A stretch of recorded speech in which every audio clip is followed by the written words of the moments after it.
Hey guys, MC1 Gamer here, bringing you a little bit of a convert this episode, just talking about multi-basing and some solutions for not only transport, but for movement and use around the game table. So, as you can see here, I have a bunch of models. Some of these are unit fillers. If you don't know what unit fillers, back in 8th edition, you'd have rank and file units that would stack up in blocks or rectangles, squares or whatnot. And sometimes just for ease of use, because they could be large horde units, you might have some of these unit fillers with scenery that would take the place of, say, 4 individual guys or more. This is a 10 block here of zombies, for instance. And they would sit in the middle or on the side or whatever, and it'd be easier to pluck those off if you had casualties. It's a bit different with Age of Sigmar, but you can see, here's my movement trays, and if guys, anybody who's interested in how I did with these movement trays, it's not terribly complicated. These are all magnetic adhesive strips at the bottom here, and obviously, you know, everything is metal washers, and they just stick to it, or metal trays, as you can see, and it makes it easier. But I think it's episode number 15, I think it is. So go ahead and look at that if you really want some details on that. But here's one of my older movement trays with my ghouls, my converted men-at-arms zombies, some archers, and this is just small. By the way, this is just a very small sliver of the rank and file guys I have for my Warhammer armies, my skeleton, my undead army. This is just the top 2 trays of several stacks I have that are about 4 feet high each. And so these are just the smaller ones. I have larger ones that are probably twice as big, maybe up to here, for the monsters. And they're all, they all have these washers underneath that, help them stick to the magnetic stuff. But you can see here's more of the zombies and some other stuff that are, some things are have been converted. Some things are still harken back to the 8th edition days. So I can use them if I ever try 9th edition, or if I try Kings of War, or if I just decide, hey, I'm going to convert them up, I'll do it. In the meantime, this is how it's all, being stored currently, and I'm using them as examples for my point. You can stack stuff up like this, and then break these guys out as you need to, as you take casualties, and then pile in. But it's a lot of models, even if you do this. And if you convert everything to these rounds, you're not stacking them up quite as easily like that. So one of the things that Paul Conti had suggested in his video recently was the concept of multi-basing, and it was legal before he asked on the GW site and got them to say, hey, yeah, this is a thing, you could do this, why not? It says it in the book that these bases are really just there to hold up your minis. And by the way, don't do this, guys. Don't do this overlapping nonsense that some of these early guys did at demos with their videos. It's not cool. Not cool. Nothing in the rule says that you can't do it. That doesn't mean you should do it. This is nonsense. Do not do this. All right. But in any case, whether you're measuring base to base or model to model, and I do model to model unless I go and I, with a group that wants the comp or an event that wants the comp differently, base to base works fine. But model to model is the core rule, and it works just fine also. But however you want to do it, if you have a cluster of large, sized units, that's a lot of stuff to move if there are like 50 or 100 of them in a group. 100's pretty extreme, but it's not unheard of to have 30 or 40 or 50 or maybe even multiple units that are large volume, and then all of a sudden you have huge clusters of units all about the table. For instance, Paul Conti, who put out this video talking about this, he has Empire and Bretonnians combined in his Age of Sigmar army. Even some of this stuff is a throwback to 8th edition, and it's a lot of stuff to move. I can certainly sympathize because I have a very large Horde army. That's a little bit obscene, and it could be. I don't mind it so much, but if you have a method of convenience, why not? Why not use it? Now there are strengths and weaknesses depending on what you're using. If you use these unit fillers, and I'm not suggesting that you use these because there's no figures on these. These are real scenic, and I don't know what I'm going to do with these. I have a couple of different solutions. I've used this as, for instance, the center of a cluster of zombies, or just to signify 10 guys, or as a summon. But mostly I don't. I use this mostly for 8th edition as a centerpiece block of, say, a large horde, and these as well. And you can see how this works. If I take a look, for instance, over at this block here of zombies, if I took casualties in 8th edition and I just wanted to remove this, I could just remove 4 guys. Ooh, of course, that Banshee's always trying to horn in on the action.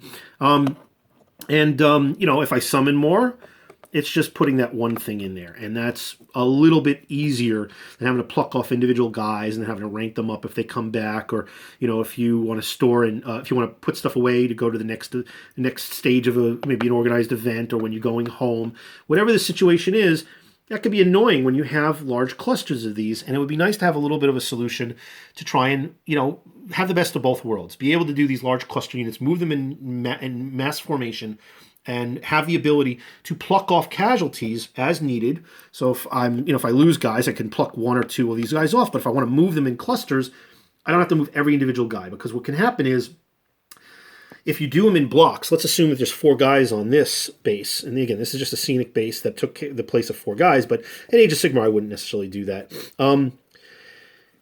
If you're moving this around terrain, or around obstacles, or around other models, these guys might have to get separated. And then, and however you do it, 1 or 2 of these might actually be considered to be moving further than the others. And, because you now are using this block. So it could be a violation of movement, specifics, if you're really getting down to the nitty gritty and measuring millimeter by millimeter, which I don't really have an issue with. I'm pretty flexible. I don't really care. It doesn't have to be exact.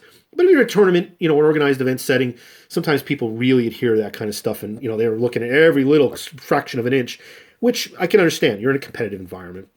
I don't really care for those little, minuscule things. I look, I don't think any, that one measurement is going to make or break a game, or be the reason why you might have won or lost. But some people do, and they're very specific about every little fraction of an inch and every little whatever, every little sliver of the rule. But this could cause some problems, because also let's consider that if you had a bunch of these and you start losing casualties, then you can have a mixed match with the 4s and 6s with a bunch of the individual guys by themselves. But when you start taking off casualties, now you got to swap guys in and out, and that could be a pain. It could also be a situation where where their positions are different, or the distances between them are different. It just causes issues, and it really only causes issues if people nitpick about the little things. But some people do, and that's the way they want to play. So if you want a solution that kind of skirts around that, and then this is what I'm looking at here. I've got some examples here. I've got these 4 skeletons that have been rebased with rounds, and then I've got this group of 4. These are cryptals that are still in squares, and they each have different types of solutions on the adhesion. These are individual magnets, and I have underneath here a washer, a metal washer. This is a fender's washer, so it doesn't have a big circle in the center. And there's different sizes. I have these 50 and 60 millimeter giants, which are probably what I'm going to use for this solution myself. But I use them sometimes to magnetize, say, the underside of very large bases for monster types, so they could stick to these trays. I have much larger trays. They're about twice as tall as this for the big guys. And the small ones, I use for these guys. And again, they're really just to stick to the adhesive magnetic sheets. So there's different ways that you can go about doing this. If you're using magnets, or even if you're using, let's say, I'm going to grab one of these individual zombies. Again, let's say you're using this type where it's a flat magnet. You could have it just stick on the edge like that. And then, you can put several guys on there. And so this one, and it's probably a few too many for the 4. It's not as easy. So I'd probably get a bigger fender's washer. I'd get more of a 50 or 60 millimeter round for this one. But, you could see these guys are sticking to it pretty well. And I'm going to demonstrate that. Okay, let's push this guy a little bit further in. So I can pick these guys up, all right, and move them around. And I could just shuffle them around. I could put this 4th guy in here. I know they're not facing the right way, but I can rank them up if I wanted to, and then just shuffle them around. And you can barely see the washer that's underneath. And you can just move them as you need to, and then pluck a guy off as you need to, and then remove the washer if all those guys are disappeared. And just imagine if you had 4, 5, or 6 of these with like 3 or 4 or 5 guys, depending how big the washer is. You can move this around individually and stay within clusters and unit cohesion. Remove guys as you need to. Put guys back as they get maybe summoned back in or whatnot. And, then you have a means to have a cluster units with a lot more ease of maneuvering them around the battlefield. Maneuvering them around, again, you can pluck off and put them back, and you have several of these, with guys on them, and then you put them in clusters. Now these are squares, so they're gonna stack up pretty tightly. And there's nothing wrong with that. There are benefits and disadvantages to that. People talk just about the benefits. There are some disadvantages too, but there's mostly a nicer benefit to that, but I don't really care. Again, it's not that big a deal. It's minor. So I wouldn't complain about, oh, you have an advantage because you're in the squares. In the end, there and I'll maybe do a video about this.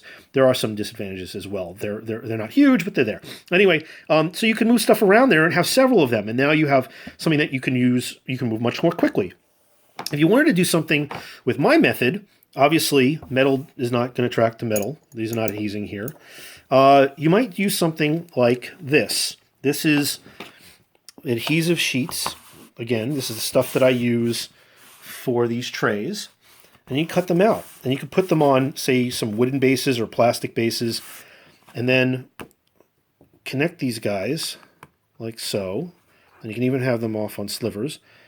And make different geometric patterns. And move them around like that. And then as needed, you pluck off a casualty or move a guy. As you have several of them that are removed, you might just remove the sheet entirely and have the guy by itself. You summon back more, or in cases with zombies, if they merge. You just have several of these with guys situated on them. And then move the cluster around the battlefield. Now, obviously, I haven't cut this out. This is just the sheet as is. That's kind of what I'm going to do. I've got a couple of these like 50 mil or 60 mil plastic round bases, and a bunch of wooden ones. And depending on what the unit is, I'm going to try and make them a little more, make them all the same profile and the same height. I'm going to go and put some of this adhesive sheet on. I might paint over it just for green or desert or whatever, so it kind of blends in with some of the boards, and it doesn't really stand out with the black underneath. And I'm going to situate 4, 5, 6, depending on. I'm going to have a bunch of different sizes and styles, so that I can move these guys around on the battlefield, and then again pluck them off and remove and replace them as needed. And then there's no real issue of whether it's terrain or elevation or just the combination of all the different factors that make it. Hey, do I want to model this so it's static? So there's 4 guys or 6 guys or 10 guys on one block, and then I can't do anything with them. Because again, this is the footprint of 10 20 millimeter squares. And it's just a bunch of zombies on there. All right, this is from the corpse cart and a couple extras. Okay, so there's a lot of guys that this signified back when I used this in 8th edition as a filler. But imagine this just filled with 10 guys, or this one filled with 4. There's no flexibility. There's no modular capability. You are stuck with that. And if there's ever a conflict with movement or with removing units or whatnot, you don't have an option. You have to swap. And then if you're swapping, well, again, you might have some benefit in terms of the movement for that part of the game, but then you're taking the time to go do that, and that's just as much of a hindrance, or a little bit more of a hindrance than if you had something that was a little more flexible like this. So it's just a solution. It's just an idea. It's something to think about if you're interested.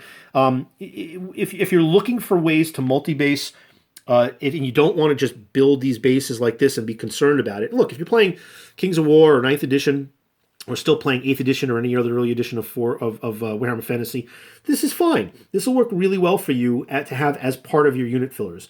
And if you're looking to convert over to Age of Sigmar and want to have the flexibility of large cluster units, which are very viable. I mean, people talk about all wounds not being equal. I'm sorry, there are plenty of reasons why individual single wound models in hordes with various different accelerators are still very viable, and you want to use them. There's very much. Look, not all units are equal, much less all wounds. So I hate hearing that concept. Not all units are equal. So you just if you want to have these cluster armies, which again are very viable and in some cases really scary. Try and take massive a horde of zombies or a massive horde of skeletons. And put them on the board and see what kind of damage they could do with some synergies. You should have these as options. This is not a game that's just about elite multi-wound troops and monsters. It can be, but there is a place for these huge armies with large numbers of troops. And in doing so, if you're concerned about the time, the effort, and all the other shenanigans that go with moving these huge units, think about some of these solutions like this one. All right, depending on if you're using magnets or this one with the magnetic sheet. And I hope that helps out. I hope you enjoyed, and have a great day, everybody.